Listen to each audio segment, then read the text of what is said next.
الرحمن الرحيم مالك يوم الدين إياك نعبد وإياك نستعين اهدنا الصراط المستقيم صراط الذين أنعمت عليهم غير المغضوب عليهم ولا الضالين صل على محمد وعلى أعوذ بالله من الشيطان الرجيم بسم الله الرحمن الرحيم الحمد لله الذي لا يبلغ مدحته القائلون ولا يحصي نعماءه العادون ولا يعدي حقه المجتهدون الذي ليس لصفته حد محدود ولا نعت موجود ولا وقت معدود ولا أجل ممدود فطر الخلائق بقدرته ونشر الرياح برحمته الصلاة والسلام على الرسول المسدد المصطفى العمجد المحمود الأحمد سيدنا ومولانا ومولى الكونين جد الحسن والحسين معاني والقاسم محمد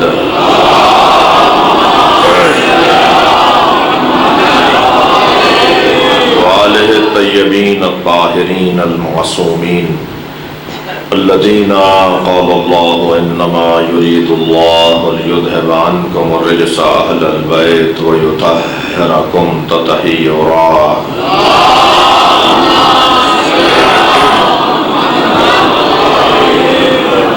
ولعنة الله على أعدائهم أجمعين من يوم عداوتهم إلى قيام يوم الدين أما بعد قال الحكيم في قرآن الكريم بسم الله الرحمن الرحيم ومن يخرج من بيته إلى الله ومن يخرج من بيته مهاجرا إلى الله ورسوله ثم يدركه الموت فقد وقع أجره على الله وكان الله غفورا شكورا صلوات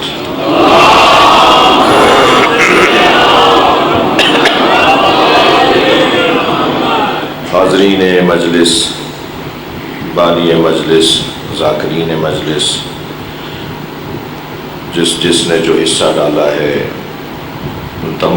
تمام احباب کی حاجات کی برآوردگی کے لیے بآواز بلندتر صلوات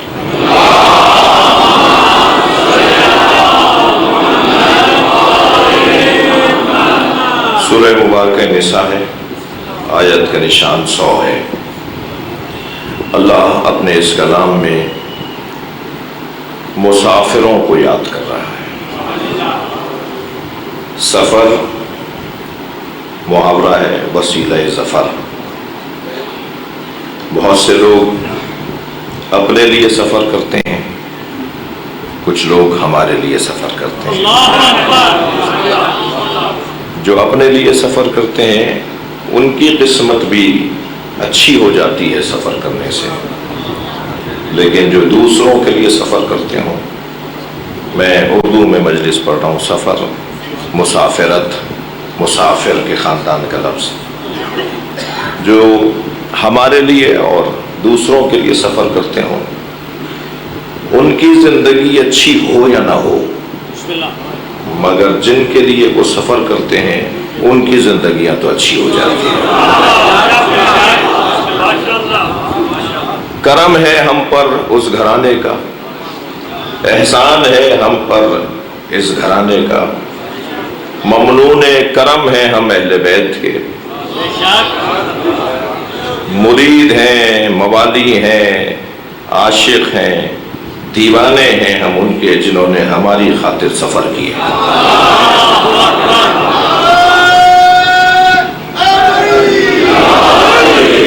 جنہوں نے اپنا گھر چھوڑا، جنہوں نے اپنی آرزویں چھوڑی، جنہوں نے اپنی خواہشات چھوڑی، جنہوں نے خود کو چھوڑا کہ کسی طرح بشریت کو ہدایت مل جائے،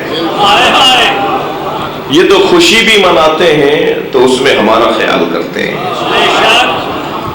یہ اگر کچھ حاصل کرتے ہیں تو پہلے ہمیں سوچتے ہیں، یہ اللہ کے اس وعدے کا ایک منظر ہیں جو اس نے قرآن میں بہت پہلے کر دیا تھا، آسمانی کتابوں میں بہت پہلے کہہ دیا تھا، ان علینا للہدیٰ۔ اللہ نے کچھ واجب اپنے اوپر رکھے ہیں، ہم پر بھی واجب ڈالے ہیں، اور کچھ اپنے اوپر بھی واجب رکھے ہیں۔ جو اس نے اپنے اوپر واجب رکھے ہیں ان میں سے ایک، اس پر واجب کیا ہے؟ ہدایت میں تمہیں دوں گا۔ ہدایت دینا مجھے اللہ کا کام ہے، ہادی مطلق ہدایت دینا میرا کام ہے۔ کسی کو مجبور بنا کر سیدھے رستے پہ ڈالوں گا، کسی کو مختار بنا کر سیدھے رستے پر ڈالوں گا۔ وہ اللہ جس نے دنیا میں کسی کو بھی کافر پیدا نہیں کیا، حتیٰ اس نے جانوروں کو بھی مسلمان بنایا ہے، اس نے پتھروں کو بھی مسلمان بنایا ہے، اس نے پودوں کو بھی مسلمان بنایا ہے، اس نے یہ چاند سورج مسلمان بنائے۔ اپنے مولا کے حکم سے ایک لمحے کے لیے بھی سرتابی نہیں کرتے۔ جو ٹائم اس نے دے دیا ہے کہ طلوع کس وقت ہو گئے اسی وقت طلوع کرتا ہے، جو ٹائم اس نے دے دیا کہ غروب کب کرو گے اسی وقت یہ سورج غروب کرتا ہے۔ ایک انچ کا بھی یہ فرق نہیں ڈالتا۔ اللہ نے اس کائنات میں دو طرح کے مسلمان رکھے ہیں، مجبور مسلمان اور مختار مسلمان۔ یہ جتنی بھی مخلوق ہے انسانوں اور جنوں کے علاوہ، یہ سب مجبور مسلمان ہیں، اور شاید اسی وجہ سے ان کی وہ فضیلت نہیں ہے جو مختار مسلمانوں کی ہے، اس لیے کہ اس کے سامنے اللہ نے دونوں رستے رکھ دیے، انا ہدیناہ السبیل اما شاکرا و اما کفورا۔ میں تمہارے سامنے دونوں رستے رکھتا ہوں، پھر تمہاری مرضی ہے کہ تم شکر نعمت کر کے میرے قرب رکھنے والوں میں، میرے قریبی لوگوں میں ہو جاؤ، یا کفران نعمت کر کے مجھ سے دور ہوتے چلے جاؤ۔ میں نے تمہارے لیے دونوں رستے رکھے ہیں۔ اللہ نے ہم انسانوں کو اور ہم جنوں کو، ہمارے درمیان جو جن ہیں، ان دو مخلوقات کو اللہ نے مختار مسلمان بنایا ہے، اور یہی ہماری فضیلت ہے، یہی ہماری عزت ہے، اسی میں ہمارا افتخار ہے۔ کسی نے آپ کو زبردستی مجلس میں لا کے نہیں بٹھایا ہے، آپ اپنے اختیار سے مجلس میں بیٹھے ہیں۔ یہ آپ کا اختیار ہی تو ہے کہ جو آپ کو حسین کا قرب عطا کر رہا ہے۔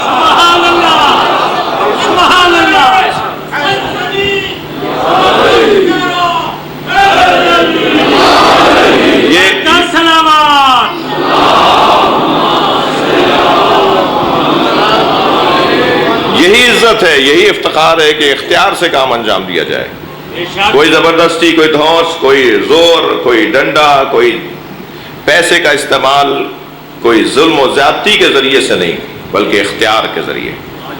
عزیزان گرامی، اس اختیار میں، اور اختیار بھی جب حالات بھی خراب ہو رہے ہوں، رکاوٹیں بھی ڈالی جا رہی ہوں، اور جو حسین کے گھڑے سے پانی پینے والے لوگ ہیں ان کا تو ذائقہ ہی کچھ اور ہے۔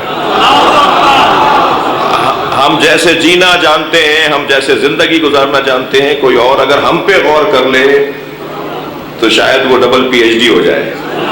مولا علی پر بعد میں غور کرنا، مولائیوں کو پہلے سمجھ لو۔ یہ جس انداز سے رہنے کا سلیقہ جانتے ہیں نا، یہ ان کا جو طریقہ ہے، ان کا جو انداز ہے، یہ لوگ اب تک نہیں سمجھ پائے یہ روتے کیوں ہیں، یہ کالے کپڑے کیوں پہنتے ہیں، یہ ماتم کیوں کرتے ہیں۔ اور جیسے جیسے وقت گزرتا جا رہا ہے، جتنا رکاوٹیں اور جتنی پریشانیاں ہمارے لیے بڑھائی گئیں تاریخ بشریت میں، تاریخ انسانیت میں، تاریخ ابدیت میں، تاریخ اسلام میں، اتنا ہم تو روزانہ بڑھتے چلے جا رہے ہیں۔ توجہ چاہوں گا، یہ امام بارگاہ جب بنایا تھا ہمارے بزرگوں نے، چودھری صاحبان نے، تو یہ بہت بڑا بنایا تھا نا، آج تو یہ چھوٹا پڑ رہا ہے۔ تو امام بارگاہ چھوٹا نہیں ہوا ہے، حسینیوں میں اضافہ ہو گیا ہے، اور یہ قصہ بڑھے گا۔ ابھی تو بہت ساری بیریئر ہیں جو ہٹیں گے تو خود بخود، اگر لوگوں کو آزاد چھوڑ دیا جائے نا، تو کوئی دل سے کڑوا پانی پینے کو تیار نہیں ہے۔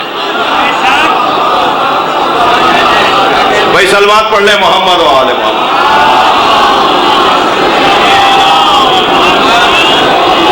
اس سے بہتر بلند پائے اصل بات.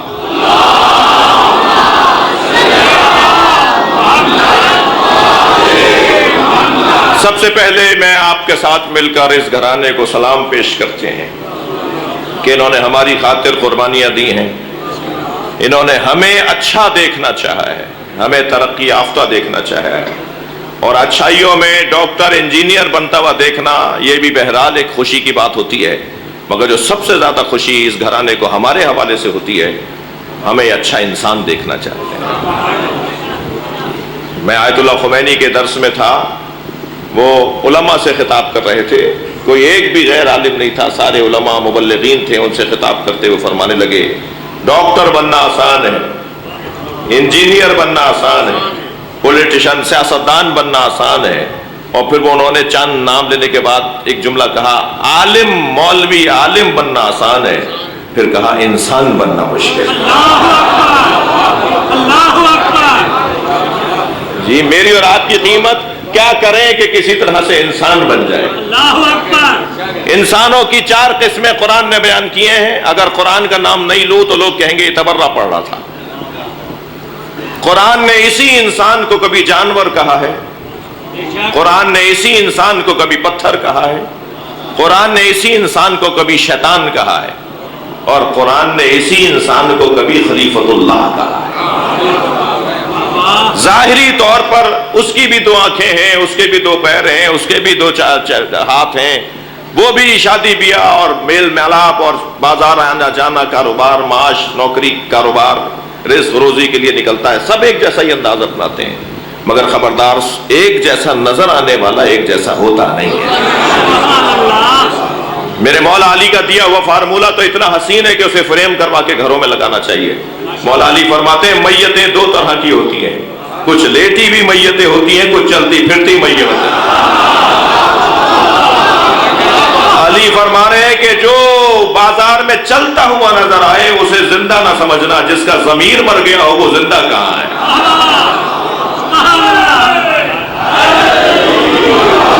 جس کی فطرت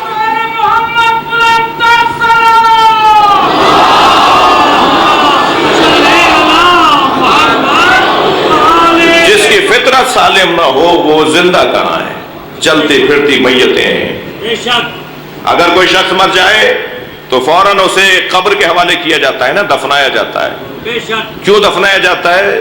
ایک احتراماً للمیت، اور دوسرا یہ کہ اس میں سے بدبو آتی ہے، جی اذیت کرتا ہے دوسروں کو. تو اگر کوئی مر جائے تو اسے قبر کے حوالے کرتے ہیں تاکہ اس کی بدبو سے لوگوں کو اذیت نہ ہو. مولا کے اس فارمولے کے مطابق اگر معاشرے میں کچھ مردہ گھوم رہے ہیں تو بدبو تو ان میں سے بھی آ رہی ہوگی نا. اگر ان کی بدبو ہمیں نہیں آ رہی تو بیمار ہم بھی تو ہیں. اگر ہمیں مردوں کی بدبو محسوس نہیں ہو رہی تو شامہ ہمارا بھی تو خراب ہے، سونگھنے کی صلاحیت ہماری بھی تو مٹ گئی ہے. تو اگر معاشرے میں مردوں کی تعداد بڑھتی چلی جائے اور زندہ کم رہ جائیں تو وہ معاشرہ بیماریوں کا مرکز بن جاتا ہے. کیا کریں کہ معاشرے سے مردوں کا خاتمہ ہو اور زندوں کے لیے رستے بنے. یہ مجلس اعزاز زندوں کو زندہ دیکھنے کی جگہ ہے اور مردوں کی شناخت کی جگہ ہے. تھکے نہیں بیٹھے تو جملہ کہہ رہا ہوں. میں اور آپ مجلس میں جب آتے ہیں تو اینک تبدیل کروانے آتے ہیں. یہ حسینی شفا خانہ ہے، یہاں دید تبدیل کروائی جاتی ہے. اگر کوئی سرخ شیشوں کی اینک لگا کر بیٹھے تو اسے شلجم بھی چقندر نظر آتا ہے. ہم وہ دیکھنا چاہتے ہیں جو حسین دکھانا چاہتے ہیں. کربلا کی اینک سے دیکھنے والوں کی دید ہی کچھ اور ہے. ہم اخباروں کی سرخیاں پڑھ کر نظریہ نہیں بناتے، نہج البلاغہ پڑھ کے نظریہ بناتے. اہل بیت کے فرامین کو پڑھ کر ہم نظریہ بنانے والا قبیلہ رکھتے ہیں. یہ جگہ کچھ اور ہے اور اس جگہ کو سجایا ہے حسین مولا نے. اور حسین مولا کی قربانی کو سجانے والوں میں بچے بھی ہیں، بوڑھے بھی ہیں، جوان بھی ہیں، بیویاں بھی ہیں، چھوٹی چھوٹی بچیاں بھی ہیں. کوئی ایک کردار تو بتائیے کہ جو امام حسین نے، یہ آج کی مجلس، یہ سالانہ مجلس، یہ جلسہ، میرے بھائی عدیل اور ان کے بھائی اور ان کے پوری ٹیم اور رفقا، یہ استقبال محرم کی مجلس سے کم مجلس نہیں ہے جی. اور اس مجلس کا ایک عنوان ان چھوٹے بچوں کا ذکر ہے جنہوں نے بڑوں کا سر بلند کر دیا.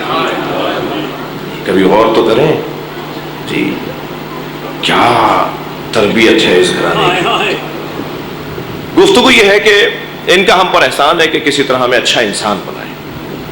اچھا انسان بننے کا ایک کسوٹی، ایک فارمولہ ان بچوں اور جوانوں کو دے رہا ہوں. کیسے طے کروں کہ میں ابھی انسان بھی ہوں یا نہیں؟ اس لیے کہ قرآن تو اولئک کالانعام، یہ جانور ہیں، لہم اعین لا یبصرون بہا، ان کے لیے ہم نے آنکھیں رکھی ہیں مگر یہ دیکھتے نہیں ہیں، کان رکھے سنتے نہیں ہیں، دل رکھے سمجھتے نہیں ہیں. پھر اللہ کہتا ہے یہ جانور ہیں، بل ہم اضل، جانوروں سے بھی پستر ہیں. اسی انسان کو اللہ نے جانور بولا ہے. ہی کالحجارہ اشد قسوۃ، یہ پتھر ہیں. اسی انسان کو اللہ نے پتھر کہا ہے. شیاطین الانس والجن، اسی انسان کو اللہ نے انسی شیطان کہا ہے، انسانی شکل میں شیطان. اسی انسان کو اللہ نے کہا ہے انی جاعل فی الارض خلیفہ، میں زمین پہ خلیفہ بنانے والا ہوں. تو یہ انسان خلیفہ بھی ہے، یہ ہو خلیفہ، اور یہ انسان شیطان بھی ہو سکتا ہے. تو انسان ایک جیسا ہے مگر سب ایک جیسے نہیں ہیں. اتنا بڑا مجمع بیٹھا ہوا ہے، یہ سب جو ایک جیسے ہیں وہ ایک جیسے نہیں ہیں. تو جن کی وجہ سے اللہ نے کائنات کو بنایا ہو وہ امت جیسی کیسے ہوگی؟ یہ معقول نہیں ہے. بھائی چکوال کی ہر گلی میں پتھر پڑے ہوئے ہوں گے، کوئی پتھر اٹھا کر آپ سنہار کے پاس لے کے جاتے ہیں کہ اس کی انگوٹھی بنا دو؟ ہم اپنے ہاتھ میں اس انگوٹھی کو پہننا چاہتے ہیں، ایک پتھر اپنے ہاتھ میں پہننا چاہتے ہیں. ہم ہر پتھر کو ہاتھ کی زینت نہیں بناتے. یہ عقیق میں کیا خصوصیت ہے کہ معصوم فرماتے ہیں کہ مومنین کی علامتوں میں سے ایک علامت ہے کہ وہ عقیق کا پتھر پہنیں گے. اللہ تو کسی کی رکھتا ہی نہیں ہے نا. پتھروں میں جس پتھر نے سب سے پہلی مرتبہ اللہ کی وحدانیت، رسول کی رسالت اور علی کی ولایت کا اقرار کیا وہ عقیق ہے. پتھر بھی اگر علی علی بولے تو وہ اولیاء کی ہاتھوں کی زینت بن جاتا ہے. تو اللہ تو کسی کی رکھتا ہی نہیں ہے. جو جتنی محنت کرے گا، جو جتنی زحمت اٹھائے گا، اتنی اس کا مقام بلند ہوتا چلے جائے گا. اب ایسی کیفیت میں اس گھرانے نے ہمیں پتھروں سے نکال کر، حیوانوں سے نکال کر، شیطانوں میں سے نکال کر انسانوں کی طرف لانے کا جو اہتمام کیا ہے اسے کربلا کہا جاتا ہے. باب مصائب نہیں ہے، لیکن صرف میں اپنے مدعا کو اور بہتر کرنے کے لیے مثال دے رہا ہوں. کربلا کے میدان میں یزیدی لشکر کا سپاہی کہتا ہے کہ میں نے 10 یزیدی سپاہیوں کو حسین کی تلوار کے نیچے دیکھا اور حسین نے قصدن انہیں جانے دیا. تلوار ہٹا لی اور وہ فرار کر گئے. کہتا ہے 1 2 3 ہوتے تو شاید میں سمجھتا کہ یہ اتفاق ہو رہا ہے، لیکن جب میں نے کثرت سے یہ دیکھا کہ جسے حسین چاہتے ہیں اسے چھوڑ دیتے ہیں تاکہ وہ چلا جائے، تو میں اپنا گھوڑا سامنے لے آیا جہاں حسین آ رہے تھے. میں نے دور سے آواز دے کر کہا ہے حسین ابن علی، میں دیکھتا ہوں کہ آپ لوگوں کو مارتے نہیں ہیں، چھوڑ دیتے ہیں. چند لوگوں کو میں نے ایسے دیکھا ہے کہ کوئی آپ نے ارادتاً انہیں چھوڑا ہے. تو وہیں سے بے ساختہ مولا حسین کے لیے وہ کہتا ہے کہ حسین نے مجھے جواب دیا کہ اس کی نسل میں مومن آنے والا تھا. کیا کرامت ہے، کیا بڑے لوگوں کا گھرانہ ہے. یہ لوگ ایسے ہی ان کے دیوانے نہیں ہیں جی. یہ حسین مولا، ادھر مولا کائنات امام حسن مجتبی، کوئی ایک ہستی جس کو ہم دیکھتے ہیں، جس کے بارے میں غور کریں دل کرتا ہے بس اسی کے ہو جائیں، اسی کے ہو جائیں. ایسا گھرانہ. سیدہ اللہ عقد پڑھا رہا ہے مولا کائنات سے عرش الہی پر. فاطمہ بتاؤ میں تمہارا مہر کیا رکھوں؟ خوشی کا موقع ہے، ان کے خوشی ملتی ہے تب بھی یہ ہمیں یاد رکھتے ہیں. فرمایا فاطمہ بتاؤ تمہارا مہر کیا رکھوں؟ جواب دیا سیدہ نے بابا کی امت کی بخشش. میں اپنے بابا کی امت کو جہنم میں نہیں دیکھنا چاہتی. یہ گھرانہ. مثالیں بہت سی ہیں. اصل مضمون یہ کہ انہوں نے، اچھا بڑے لوگ، معصوم ہستیاں، ان کی یہ بات سمجھ میں آتی ہے کہ کس انداز سے انہوں نے ہمارے لیے اپنے آپ کو قربان کر دیا. لیکن اس گھرانے کے چھوٹے چھوٹے بچے، مصائب کا باب نہیں ہے مگر ہاں ہے بھی. دامن نہیں چھوڑ رہی تھی جناب سکینہ امام حسین کا بابا، کچھ دیر میں بچے مر جائیں گے، پانی چاہیے۔ بابا میرا جگر کباب ہے۔ امام حسین نے ہاتھ پکڑ کے خیمے کے پیچھے لے گئے، ایک پتھر ہٹایا، تازہ پانی ابلنے لگا۔ اب میں سوچ سکتا ہوں کہ پیاسی بچی کو تازہ پانی نظر آئے تو اس کا کیا حال ہوگا۔ جناب سکینہ کے قدم بڑھنے لگے تو عقب سے حسین کی آواز آئی، پھر بابا کی، نانا کی امت کی بخشش نہیں ہوگی، تم اگر پانی پی لو گی تو نانا کی امت کی نجات کا سامان نہیں ہوگا۔ سلام ہو اس 4 سالہ بچی پر۔ بڑھتے ہوئے قدم رک گئے، مڑ کے بابا کو دیکھا اور کہا بابا میں پیاسی رہوں گی۔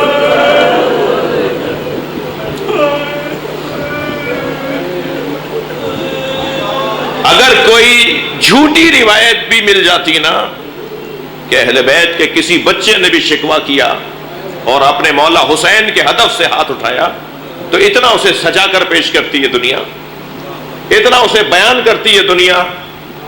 لیکن چھوٹے چھوٹے بچوں کا معرفت کا مقام دیکھیے۔ جب ذوالجنہ خبر شہادت لے کر آیا ہے تو سکینہ بی بی نے کوئی شکوہ نہیں کیا، بلکہ گھوڑے کی گردن پہ ہاتھ رکھ کے یہی تو پوچھا نا، پانی پلا کے مارا؟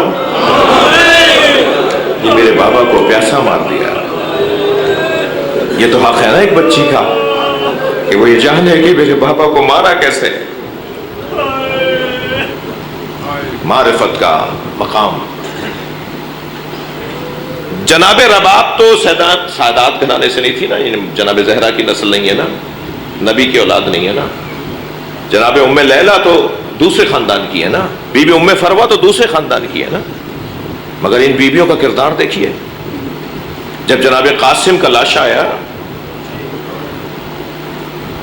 ساری بیویاں کھڑی تھیں مگر قاسم کی ماں نظر نہیں آئی۔ امام حسین نے جناب زینب سے پوچھا، بہن زینب بھابی ام فروہ کہاں ہے؟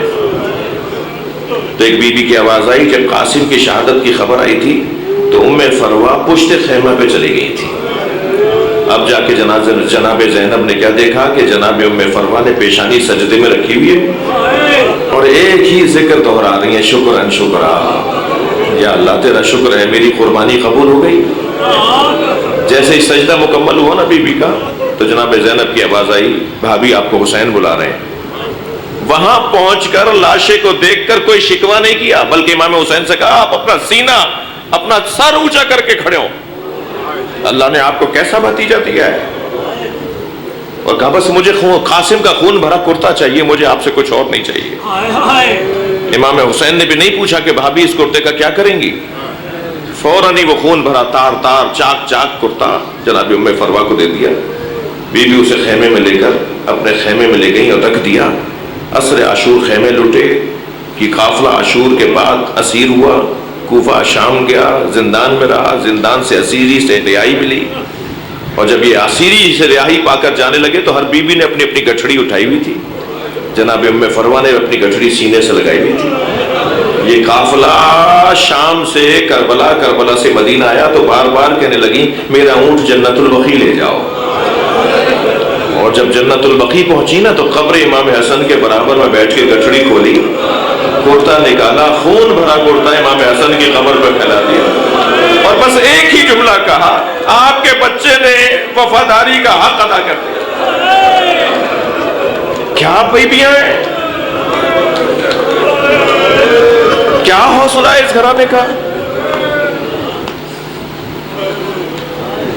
یہ واقعات یہ ہم مصائب میں، ہم مجالس میں سنتے ہیں، کتنے بڑے لوگوں کے ماننے والے ہیں، الحمدللہ۔ کم بات ہے، مسافر مدینے میں داخل ہو رہا ہے، بھوکا ہے، ہر ایک سے پوچھتا ہے، ایک ہی گھر کا پتہ بتایا جاتا ہے، اور جب امام سجاد کے دسترخوان پر آتا ہے تو نقاب لگا لیتا ہے۔ کھانا کھا کے جب جانے لگتا ہے تو امام فرماتے ہیں آرام کر لو، تم مسافر ہو۔ دوسرے دن اسے ایک تازہ فروا صحت مند گھوڑا دیتے ہوئے امام نے فرمایا جاؤ اس پر سفر کرو۔ تو اب اس سے رہا نہیں گیا، کہنے لگا آپ نے مجھے پہچانا نہیں۔ اگر یہ نہ کہتا تو امام کی آنکھوں میں آنسو نہ آتے، امام رونے لگے، فرمانے لگے تو میرے بھائی علی اکبر کا قاتل ہے۔ ہمارا مہمان ہے. کیا بڑے لوگ ہیں، کتنے بڑے لوگوں کے ماننے والے ہیں. میں نے بس اپنی تمہید کو یہاں مکمل کیا، وقت بھی بہت تنگ ہو گیا، آپ سب آمادہ بھی ہیں. وَمَن يَخْرُجْ مِن بَيْتِهِ مُهَاجِرًا إِلَى اللَّهِ وَرَسُولِهِ، جو اپنے گھر سے نکلا ہو ہجرت کرنے کی غرض سے اللہ اور اللہ کے رسول کی طرف. اچھا، رسول اللہ کی طرف تو جانا سمجھ میں آتا ہے، مگر اللہ کی طرف جانے کا کیا مطلب ہے؟ اللہ کیا مکے میں رہتا ہے؟ اللہ کیا چکوال میں نہیں ہے؟ اللہ کیا مدینے میں ہے؟ اللہ مکے میں نہیں ہے؟ تو پھر اللہ کی طرف جانے کا کیا مطلب ہے؟ یہ جو اللہ کی طرف سفر کا اللہ بیان کر رہا ہے اپنے کلام میں، یہ سفر مادی نہیں ہے. اس لیے کہ مکے کی طرف تو سفر مادی ہو سکتا ہے، مگر اللہ کی طرف سفر مادی نہیں ہو سکتا. مکے کی طرف جانے والا تو جہاز میں بیٹھے گا، مگر اللہ کی طرف بیٹھنے والا کسی سواری میں بیٹھ کے نہیں جائے گا. پھر یہ اللہ کی طرف سفر کا کیا مطلب ہے؟ وَمَن يَخْرُجْ مِن بَيْتِهِ مُهَاجِرًا إِلَى اللَّهِ وَرَسُولِهِ، جو اللہ اور اللہ کے رسول کی طرف ہجرت کرتا ہو اپنے گھر سے. پھر بیت سے مراد کیا ہے؟ بیت تو ہمارا اینٹوں کا پتھروں کا بنا ہوا گھر ہے.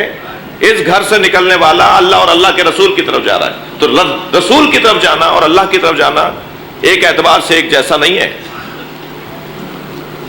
یہ گھر کون سا گھر ہے؟ یہ ہمارا من، یہ ہماری ذات. یہ جو حبل اللہ قرآن میں بیان ہوا ہے، وَاعْتَصِمُوا بِحَبْلِ اللَّهِ جَمِيعًا وَلَا تَفَرَّقُوا، یہ کون سی رسی ہے؟ یہ کہاں لٹکی ہوئی رسی ہے جس کو پکڑ لیں تو ہم متحد رہیں گے؟ کہاں؟ خانہ کعبہ کی چھت پہ لٹکی ہوئی ہے رسی، جو اللہ کہہ رہا ہے رسی کو پکڑ لو. یہ رسی کہاں ہے؟ اہدنا الصراط المستقیم، صراط مستقیم پر قائم رہنے کی جو دعا ہے، وہ صراط مستقیم کہاں ہے؟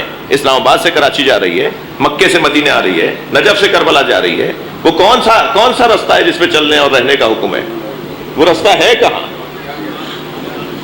وہ جس سبیل کی طرف اللہ نے قرآن میں ہماری رہنمائی فرمائی ہے، اِنَّا ہَدَيْنَاهُ السَّبِيلَ، جی ہم نے تمہیں رستے کی ہدایت کر دی. وہ رستہ کہاں ہے؟ وہ نور کون سا ہے جو ہمیں نکالتا ہے ظلمتوں سے؟ وہ نور کون سا نور ہے؟ وہ کہاں لگا ہوا ہے؟ کہاں چمک رہا ہے وہ نور؟ یہ جتنی بھی ہدایت کے اللہ نے نام بتائے نا، وہ کوئی بھی بیرونی رستہ نہیں ہے، وہ کوئی بھی مادی رستہ نہیں ہے، وہ سب درونی رستے ہیں. کہیں ہمیں جانا نہیں پڑے گا، صرف غور کرنا ہوگا. وہ ہجرت بدن کی ہجرت نہیں ہے، وہ فکر کی ہجرت ہے، وہ سوچ کی ہجرت ہے، وہ نظریے کی ہجرت ہے. وہ ایک چھوٹی سوچ سے بڑی سوچ کی طرف سفر ہے، وہ پست سوچ سے اعلیٰ سوچ کی طرف کی ہجرت ہے، وہ چھوٹے انسان سے بڑا انسان ہونے کی طرف کا سفر ہے. علی کے چاہنے والے، وَمَن يَخْرُجْ مِن بَيْتِهِ مُهَاجِرًا إِلَى اللَّهِ وَرَسُولِهِ، اللہ اور اللہ کے رسول کی طرف سفر کرنے والے، اپنے گھر کو چھوڑ کر جانے والے لوگ، انہیں کہیں ٹکٹ نہیں کٹوانا پڑے گا، صرف اور صرف غور کرنا ہوگا. اور اس سفر کا بہترین رستہ امام حسین کی مجلس ہے. یہ جتنی ہم یہیں بیٹھے ہوئے ہیں اور سفر کر رہے ہیں، ہم یہیں بیٹھے بیٹھے اللہ تک جا سکتے ہیں. بدن تو ہمارا یہیں رہا، مگر ہماری سوچ اللہ کی طرف چلی گئی.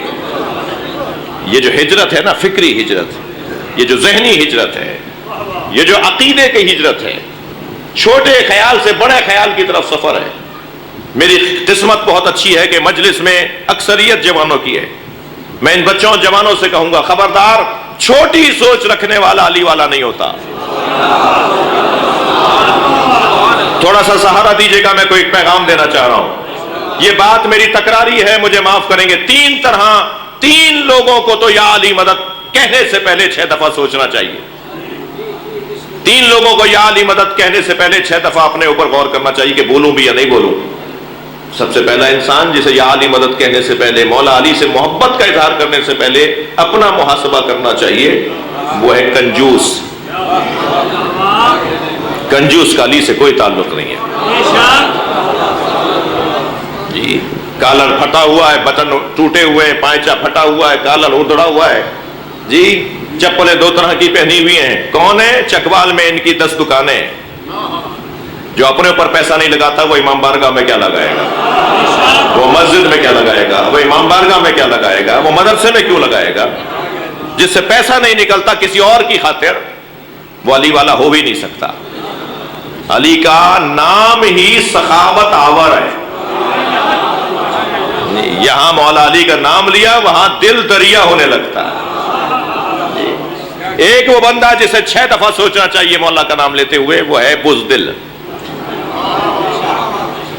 بزدلوں کا کوئی تعلق علی سے نہیں ہے، چھوٹی چھوٹی باتوں پہ ڈر جانے والے لوگ۔ ناراض نہ ہو تو ایک جملہ کہوں۔ عزیزان گرامی، امام حسین کی عزاداری کے 3 ستون ہیں: آپ بانی، آپ سامع، وہ بانی، میں ذاکر۔ مولا نے بھی یہی فرمایا، من بکا ہو آپ کا ہو تباہ کا۔ حسین پہ رونے والا، رلانے والا، رونے کا انتظام کرنے والا۔ میں رونے کی شکل بنانے والا کا ترجمہ نہیں کرتا، رونے کا ماحول بنانے والا۔ یہ شکلی تو بنی ہوئی ہے رونے کی، یہ جو بانی نے بنائی ہے۔ بانی آپ، میں، سب سے پہلے آپ ہیں۔ عزت میں مولا کی زبان میں پہلے آپ کا مقام ہے۔ اللہ اکبر۔ حسین مولا پہ رونے والوں کی فضیلت رونے والے سے زیادہ ہے، اور بانی آخر میں مولا کی زبان پر آیا ہے۔ یعنی بانی کے بغیر مجلس ہو سکتی ہے، میرے بغیر مجلس ہو سکتی ہے، مگر آپ کے بغیر مجلس نہیں ہو سکتی۔ آپ کا مقام ہم ذاکروں سے زیادہ ہے، اللہ اکبر۔ ہم خطیبوں سے زیادہ مقام آپ سامعین کا ہے۔ اللہ اکبر۔ آپ اکیلے بھی مولا کی مجلس کر سکتے ہیں، مگر میں اکیلا مجلس نہیں پڑھ سکتا۔ اللہ اکبر۔ جی یہ 3 ستون ہیں نا، ان تینوں ستونوں کو ایام عزا آ رہے ہیں، محرم کے ایام آ رہے ہیں، گریہ و ماتم کے ایام آ رہے ہیں، ان تینوں ستونوں کو اپنے اپنے فریضوں پر نظر ثانی کرنی ہوگی، اپنے آپ کو تیار کرنا ہوگا۔ خبردار، ڈرپوک علی والا نہیں ہوتا۔ بھائی یہ ایف آئی آر کیا مطلب ہے؟ مجھے تو آج کوئی سمجھائے ایف آئی آر کا مطلب کیا ہے؟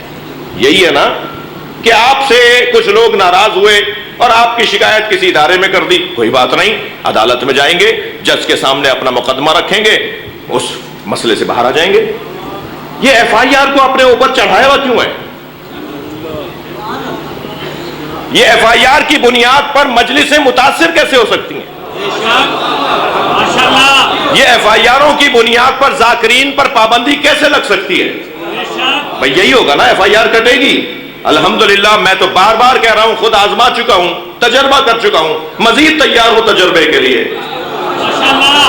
اگر مولا حسین کے نام پر ایف آئی آر کٹے تو اسے گلے میں ہار ڈال کر پھرو اور مولا کا شکریہ ادا کرو کہ رجسٹرڈ مولائی ہو گئے ہو۔ کیا پریشانی ہے؟ بھائی انہوں نے یہی صحیح سمجھا، انہوں نے یہی صحیح سمجھا کہ ہمیں روکنے کے لیے یہ طریقہ اپنائیں، ٹھیک ہے، ہم قانون کا رستہ اپنائیں گے، جائیں گے، جا کر اپنا عدالت سے بات کریں گے، انتظامیہ سے بات کریں گے، جو قانون نے رستہ دیا اس کے مطابق آگے بڑھیں گے، کوئی تناؤ کی بات نہیں ہے۔ ان کا شکریہ بھی ادا کریں گے کہ بھائی آپ کی مہربانی، ہم آپ کو یاد تھے۔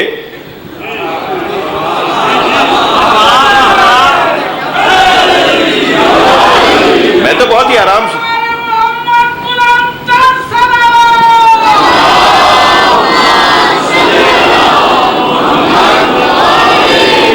مگر افسوس کے ساتھ ایک جملہ کہوں گا، اگر بانی ہی بیک مار جائے، بانی ہی یہ بولے کہ مجھے تو مجلس ہی نہیں کرنی، تو بھائی تم غلط جگہ آ گئے ہو، یہ بزدلوں کی جگہ ہی نہیں ہے۔ جی اپنے اوپر غور کرو، یہ حسین کا رستہ قربانیوں کا رستہ ہے، یہ مزے اڑانے کی جگہ نہیں ہے، یہ سال بھر انتظامیہ سے تعلقات بنانے کا مگر مسئلہ نہیں ہے، یہ حسین مولا کے نام پہ لیڈری چمکانے کی جگہ نہیں ہے، قربانیوں کی جگہ ہے۔ نعرہ تکبیر، نعرہ رسالت، نعرہ حیدری، نعرہ تلوار۔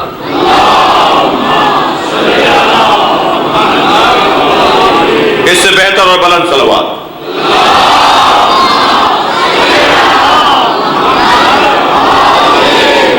مجھ ذاکر کو محتاط گفتگو کرنا، مستند باتیں کرنا، صحیح روایتوں کو پڑھنا، مضبوط گفتگو کرنا، یہ میری ذمہ داری ہے۔ یہ ہلکی باتیں کرنے کی جگہ نہیں ہے، یہ شبیہ ممبر رسول ہے۔ یہاں میں وہ بات کروں جو سمجھا سکوں اور سنبھال سکوں، جو میں سمجھا نہیں سکتا، خود ہی سمجھا ہوا نہیں ہوں، میرا بیان بتا رہا ہوتا ہے کہ میں نے ہی بات نہیں سمجھی ہے اور میں یہاں آ کر بیان کر دیتا ہوں۔ مجھ ذاکرین، میں اپنے قبیلے کے لوگوں سے بات کر رہا ہوں، ہمیں ہر بات سوچ سمجھ کے کرنی ہوگی، مضبوط بات کرنی ہوگی، مستند گفتگو کرنی ہوگی، گفتگو وہ کرنی ہوگی جس کے اندر وزن ہو۔ ہمارے تمام فقہا کا کہنا ہے کہ داخلی انتشار کو ممبر پہ بیان نہیں کرو، فلاں تنظیم اور فلاں تنظیم اور فلاں امام بارگاہ اور فلاں سنگت کے جو مسئلے ہیں وہ ممبر سے اتر کے کسی بیٹھک میں جا کے بات کرو، ممبر پہ باتیں نہیں کرو۔ اگر میں کسی ہستی کو ایسے سوچتا ہوں اور وہ اسی ہستی کو ایسے سوچتا ہے تو میں اپنے مدعا کو انتہائی سلیقے سے بیان کروں، دوسرے کو کافر نہ بولوں۔ میں سلیقے اور طریقے سے اپنا پیغام منتقل کروں، اگر میری بات میں وزن ہوگا میری بات مان لی جائے گی۔ ویسے بھی علی کے نام پہ لڑنے والا تو شیعہ نہیں ہوتا، شیعہ تو وہ ہوتا ہی نہیں ہے جو مولا علی کے نام پہ لڑتا ہو۔ اگر مولا علی کے نام پر لڑائی جائز ہوتی تو ابو ذر اور سلمان میں لڑائی ہوتی۔ کون مولا کو کیا مانتا ہے وہ اسے مبارک ہو اور علی اس کے حامی اور مددگار ہو، لیکن یہاں بیٹھ کر میں گفتگو مضبوط کروں۔ 50,000 مضامین ہیں جو ممبر سے بیان ہی نہیں ہوئے جو ہونے چاہیے۔ جی دوسری بات، بانی سے گزارش کروں گا، آپ ذمہ دار ہیں، آپ نے مائک لگایا ہے، آپ نے ٹینٹ لگایا ہے، آپ نے اشتہار لگایا ہے، انتظام کیا، خرچہ کر رہے ہیں، آپ سامعین ذاکرین کو سننے آ رہے ہیں، آپ ذاکرین کے ساتھ کونسلنگ کا ایک مرحلہ گزاریں۔ آپ کے علاقے کے کچھ مسئلے ہیں جنہیں میں یہاں سے بیان کر کے چلا جاؤں گا مگر علاقے میں مسئلے کھڑے ہو جائیں گے، تو وہ بانی کی ذمہ داری ہے کہ وہ ذاکرین کو متوجہ کرے کہ خبردار میرے بھائی، میرے عزیز، میرے محترم، میرے ذاکر محترم، اس علاقے کے اندر فلاں مسئلے کو ٹچ نہیں کیجیے گا۔ اور میں بانیان سے بھی گزارش کروں گا کہ آپ اپنا کام کریں، آپ فقہا کا کام آپ نہ کریں۔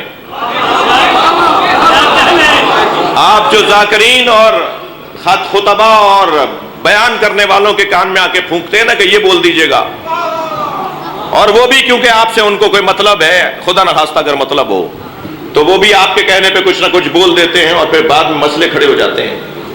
تو آپ بھی ان مسئلوں کو یہاں ان سے بیان نہ کروائیں، وہ مہمان ہیں، ایک وقت کے لیے آیا ہے، چلا جائے گا، آپ ان سے یہ مسئلہ کیوں بیان کروا رہے ہیں؟ یہاں کے علاقائی علماء موجود ہیں، ان سے بات کریں، علاقائی شخصیات موجود ہیں، وہ مسئلے کو حل کریں۔ ماشاءاللہ۔ تو بانیان کو بھی، ذاکرین کو بھی احتیاط کی ضرورت ہے، اور آپ سب سے ہاتھ جوڑ کر کہہ رہا ہوں جی، کوئی اگر حق میں بولے تو اس کے بھی لیے نعرہ، کوئی مخالفت میں بولے اس کے لیے بھی نعرہ، تھوڑا اس پہ نظر ثانی فرمائیے۔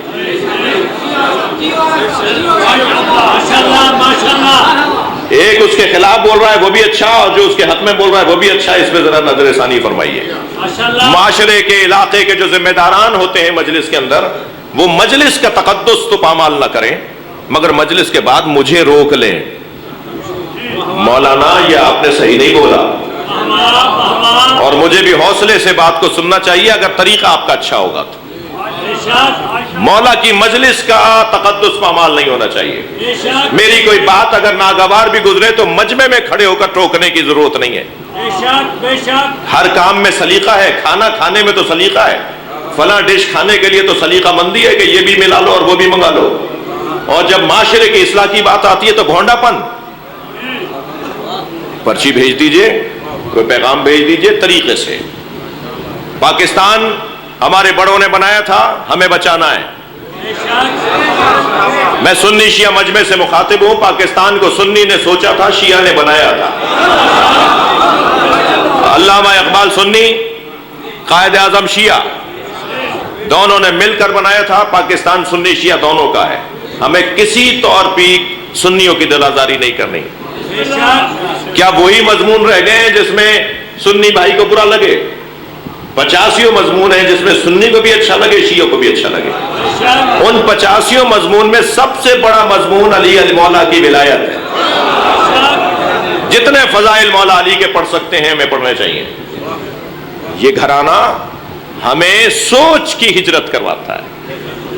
وَمَن يَخْرُجْ مِن بَيْتِهِ مُهَاجِرًا إِلَى اللَّهِ وَرَسُولِهِ ثُمَّ يُدْرِكُهُ الْمَوْتُ، اس حالت میں جس حالت میں میں اور آپ بیٹھے ہوئے ہیں، اس حالت میں اگر موت آ جائے فَقَدْ وَقَعَ أَجْرُهُ عَلَى اللَّهِ، تو پھر اللہ کہتا ہے میرے اوپر واجب ہے کہ عزت میں تمہاری بڑھاؤں گا۔ موت تو انہیں بھی آ گئی کہ جنہوں نے 105 سال کی عمر گزار دی، موت تو انہیں بھی آ گئی جنہوں نے ساری زندگی آرام چین سے گزارا، مگر کون ہے جو مرنے نہیں پایا؟ وہ جو حسین کے راستے پہ اپنی جان دے گیا۔ مجھے اور آپ کو اللہ سے دعا کرنی چاہیے، یا اللہ بستر پر ایڑیاں رگڑ رگڑ کے مرنا بھی ایک حقیقت ہے، مگر ہم بستر پہ ایڑیاں رگڑ کر مرنا نہیں چاہتے، ہم کالے کپڑوں میں حسین کے نام پہ مرنا چاہتے ہیں۔ اسی امام بارگاہ میں جو سانحہ گزرا، اسی طرح پورے پاکستان میں جو سانحات گزرے، کتنے ہی لوگ ہوں گے جو چکوال میں رحلت کر گئے اور مختلف قبرستانوں میں ان کی قبریں ہیں، مگر کیا وہ اور وہ شہید برابر ہیں؟ ان کی تو عزت ہی کچھ اور ہے۔ جانا تو سب کو ہے، بہتر نہیں ہے کالے کپڑوں میں تم نکلے، بہتر نہیں ہے یا حسین کہتے ہوئے تم نکلے۔ اس گھرانے کا پیغام ہی ہے۔ جب حضرت حجر ابن عدی کو گرفتار کیا ان کے بچوں کے ساتھ، تو کہنے لگا علی نے تمہارے ساتھ انصاف نہیں کیا، تمہارے 2 بچے وہاں مارے گئے، ایک بچہ وہاں مارا گیا، 2 بچوں کو آج پکڑ لیا، اور علی کے تو سارے بچے زندہ ہیں۔ تو حضرت حجر ابن عدی نے کہا کہ میں نے علی کے ساتھ انصاف نہیں کیا، علی شہید ہو گئے اور میں آج بھی زندہ ہوں۔ میرا اپنے آپ سے سوال یہ ہے کہ اگر فلاں جگہ علم کا مسئلہ ہو رہا ہے تو یہ خبر کیوں لا رہے ہو کہ علم کو معاذ اللہ جلا دیا گیا اور اتار دیا گیا؟ یہ خبر کیوں نہیں لے کر آئے کہ علم اتارنے والوں کو روکتے ہوئے میرا بھائی شہید ہو گیا، علم کی توہین کرتے ہوئے روکنے والوں کے روکتے ہوئے میرا بیٹا شہید ہو گیا، تم زندہ کیسے رہ گئے؟ جب لاہور میں چند مومنین شہید ہوئے تو شہید حسینی نے فرمایا تھا اس وقت میں کہ تم یہ بتانے آ گئے کہ اتنے مومنین شہید ہو گئے، یہ بتانے نہیں آئے کہ میں بھی شہید ہو گیا۔ ہمیں اپنے آپ کو تیار رکھنا ہوگا، اور یہی جذبہ جو قربانی کا جذبہ ہے، یہ عزاداری کا تقاضا ہے۔ ہمارے لیے تو دروازہ شہادت کھلا ہوا ہے، ہم اس گھرانے کے مرید ہیں جنہوں نے اچھی موت کو اختیار کیا ہے۔ چھوٹے چھوٹے بچے، سلام ہو مسلم ابن عقیل پر، نہ جانے کیا حکمت تھی کہ حضرت مسلم اپنے ساتھ اپنے 2 بچوں کو لے کے گئے۔ کوئی حکمت ہو یا نہ ہو، یہ حکمت ضرور ہے کہ ان بچوں کی شہادت کے ذریعے حسین کے مقصد میں مضبوطی ملنا تھی۔ حسین کے کام کو مضبوط بنایا حضرت مسلم نے، امام حسین کی تحریک کو اور مضبوط بنایا۔ اگر حضرت مسلم کے بچے ان کے ساتھ نہ ہوتے اور حسین مولا کے مقصد میں ان کا حصہ نہ ہوتا تو آج چکوال میں 12 ذی الحج چھوٹے بچوں کو رونے کے لیے اتنا بڑا مجمع آتا۔ مجلس میں چھوٹے بچوں کی تعداد بھی کم نہیں ہے۔ مجھے نہیں پتا کہ آئندہ میری قسمت میں آپ کے لیے اس سال اس مجلس میں حاضر ہونا لکھا ہے یا نہیں، لیکن میری گزارش ہوگی کہ آئندہ سال اپنے ساتھ ایک چھوٹا بچہ ضرور لے کر آئے، یعنی پوری مجلس میں ہر بزرگ کے برابر میں ایک بچہ بیٹھا ہو اور اسے کالے کپڑے پہنوا کر یہ کہہ کر لے کر آئے کہ چلو مسلم کے بچوں کا ماتم ہے۔ اجر و کمال اللہ، اجر و کمال اللہ۔ جب مجلس میں بیٹھا کریں اپنی آوازوں کو آزاد رکھا کریں، اللہ آپ کو کسی کا غم میں نہ رلائے سوائے غم اہل بیت میں رلانے والوں میں قرار دے۔ بڑا جگر ہے، بڑا حوصلہ ہے اس گھرانے کا، اس گھرانے کے بچوں کا۔ بار بار آ کے کہہ رہے ہیں چچا مجھے مرنے کی اجازت دیجیے۔ حضرت قاسم ابن حسن علیہ السلام چچا مجھے جانے کی اجازت دیجیے، 11 سال کی عمر ہے نا۔ تو امام حسین نے آخر میں پوچھ لیا قاسم تمہیں موت کیسی لگتی ہے؟ تو وہ جواب دیا ہے کہ جو حسین مولا کا سر فخر سے بلند ہو گیا۔ فرمایا چچا جان احلی من العسل، میرے نزدیک موت شہد سے زیادہ میٹھی ہے۔ بہت بڑا پیغام ایک چھوٹے سے بچے کا۔ 4 سال کے تھے نا امام محمد باقر، امام سجاد کی شہادت ہونے لگی تو ہاتھ پکڑ کے فرمایا بیٹا تم کربلا میں تھے؟ امام باقر نے فرمایا بابا میں کربلا میں تھا۔ کہا بیٹا بتاؤ تم نے کربلا میں کیا دیکھا؟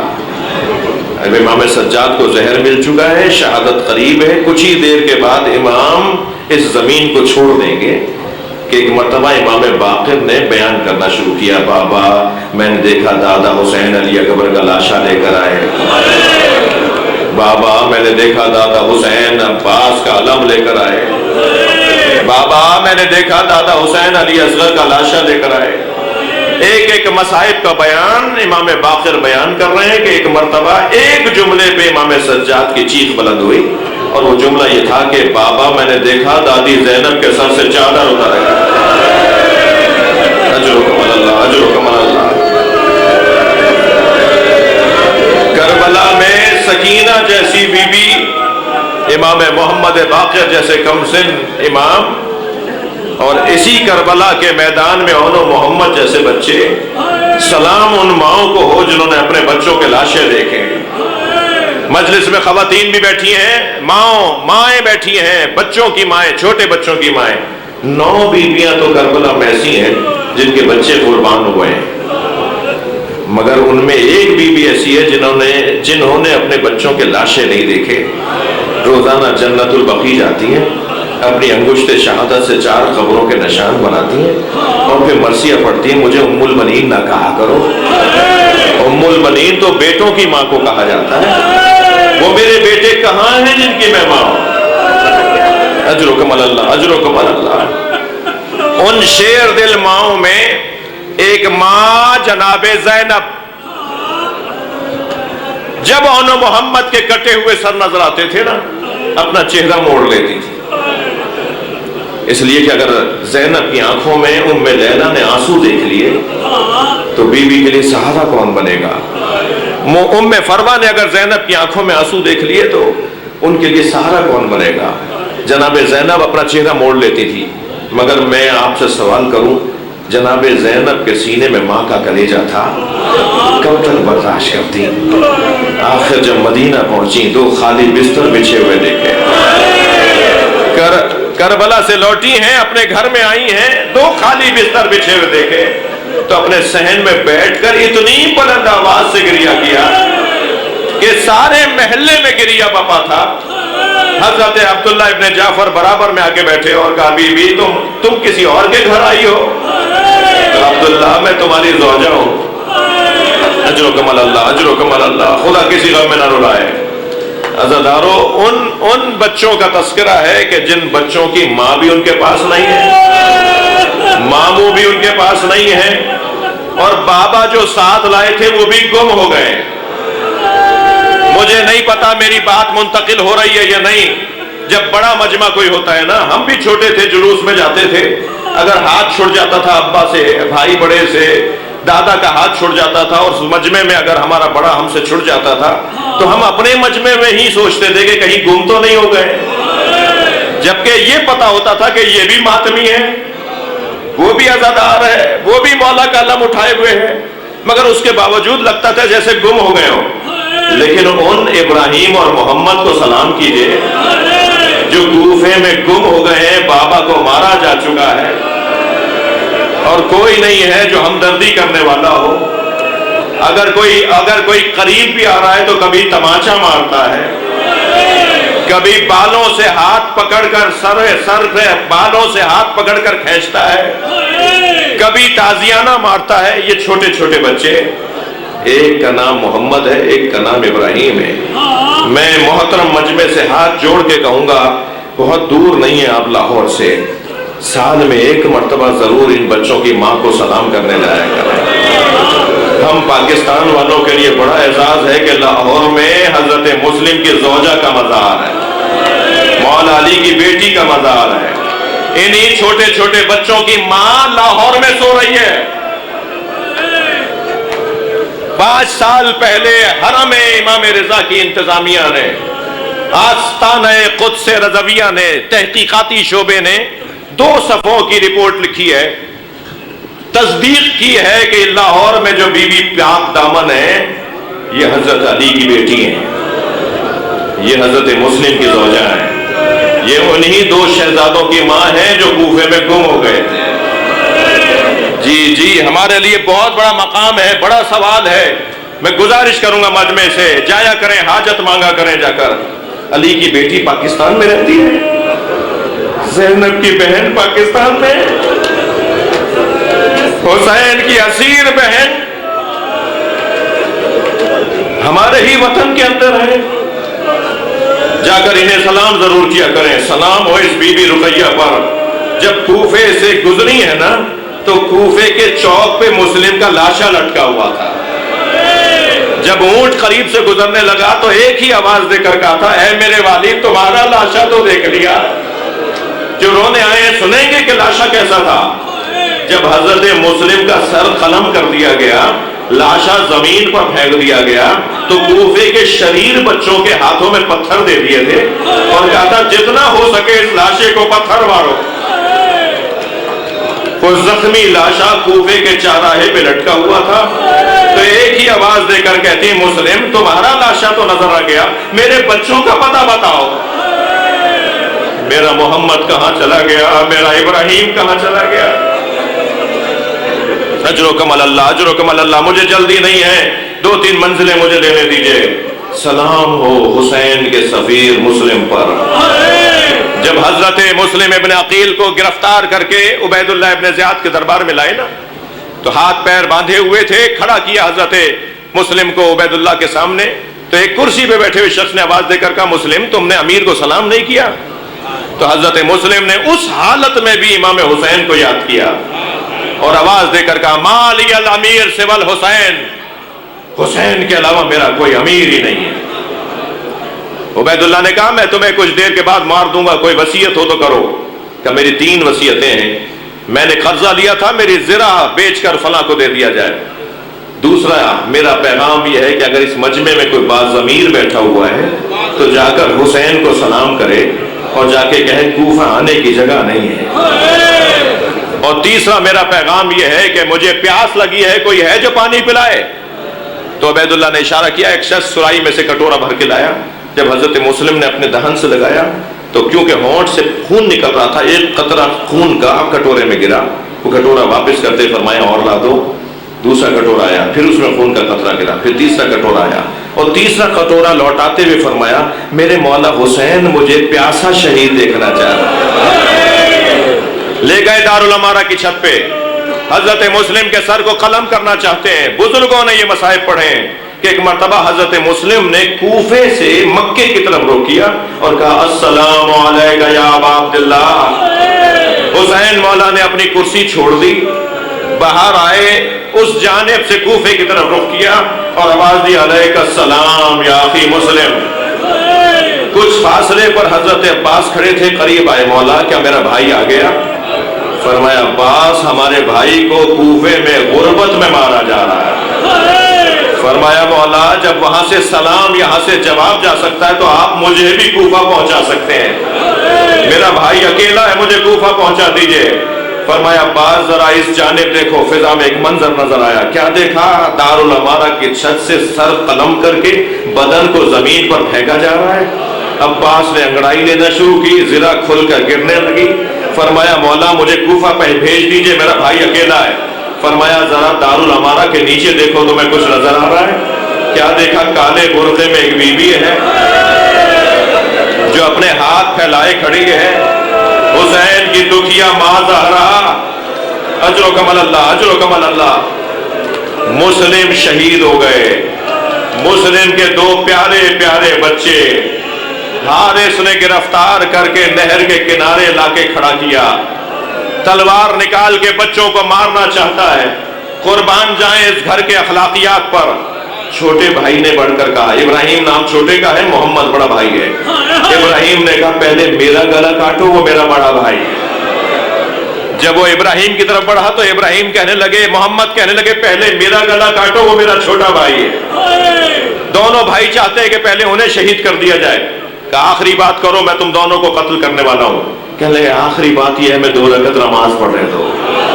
دونوں شہزادوں 2 رکعت نماز پڑھی، محمد کا سر کاٹا، بدن نہر میں پھینک دیا، ابراہیم کا سر کاٹا، بدن نہر میں پھینک دیا، دونوں کے بدن ایک دوسرے سے گلے ملنے لگے۔ بس آخری جملہ کہہ رہا ہوں، کٹے ہوئے سر لا کے جب عبید اللہ کے سامنے رکھے نا اور اس نے رومال ہٹایا تو کھڑا ہو کر کہنے لگا کف القتل قمر، آؤ آؤ، آوازیں دے کر کہنے لگا قریب آؤ، ذرا چہرے تو دیکھو چاند کی طرح چمک رہے ہیں۔ جو دشمن کی نگاہوں میں چاند ہو وہ ماں کی نگاہ میں کتنا پیارا ہوگا، وہ باپ کی نگاہوں میں کتنا پیارا ہوگا۔ کہنے لگا میں نے تجھے کب کہا تھا کہ انہیں قتل کر دے؟ وہ ننھے سر تھے۔ میں کہوں گا اے اونو محمد، تمہارے بھائی کوفے میں مارے گئے، تم کربلا میں مارے گئے، اے قاسم تم کربلا میں مارے گئے، سلام ہو حسین ابن علی پر، ننھے سروں کا وارث حسین، چھوٹے بچوں کی شہادتوں کا وارث حسین۔ الا لعنت اللہ علی قوم الظالمین فسیعلم الذین ظلموا۔ یا اللہ ان آوازوں پر رحمت نازل فرما، رونے والوں کی توفیقات میں اضافہ فرما، ہم سب کی عاقبت بخیر فرما، امور مسلمین کی اصلاح فرما، امام زمانہ کے ظہور میں تعجیل فرما۔ علی عباس اور عدیل اس گھرانے کی حاجات خاص حاجتیں ہیں، یا اللہ ان حاجتوں کو پورا فرما، امام زمانہ کے ظہور میں تعجیل فرما، یا حسین یا حسین۔